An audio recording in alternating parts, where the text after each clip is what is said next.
आज आपण ज्वारीच्या पिठाचा उपमा बनवूया. सगळे व्हेजिटेबल्स कट करून घ्यायचं.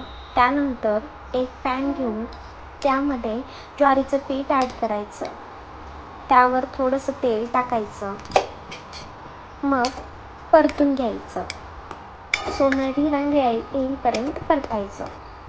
नंतर ते पीठ एका प्लेटमध्ये काढायचं. मग एक कढई घेऊन त्यामध्ये तेल गरम करायचं. गरम झाल्यानंतर मोहरी आणि जिरा ॲड करायचं. मग हिंग टाकायची थोडीशी. मग कढीपत्ता टाकायचं. कांदे टाकून घ्यायचं आणि चिरलेली शिमला मिरची, गाजर टाकायचं आणि हिरवी मिरची, शेंगदाणे टाकून परतून घ्यायचं. त्यावर टोमॅटो ॲड करायचे. परत परतायचं सोनेरी रंग येईपर्यंत.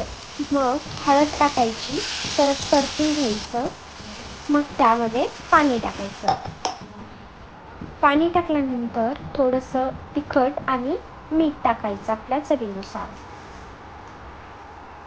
मग पाण्याला उकळी आल्यानंतर भाजलेलं ज्वारीचं पीठ टाकून सतत हलवत राहायचं. हलवल्याने त्यामध्ये गोळे तयार होत नाही.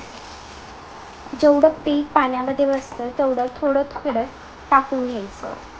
मग एकदम पीठ घट्ट झाल्यानंतर त्यामध्ये चिरलेली कोथिंबीर टाकायची.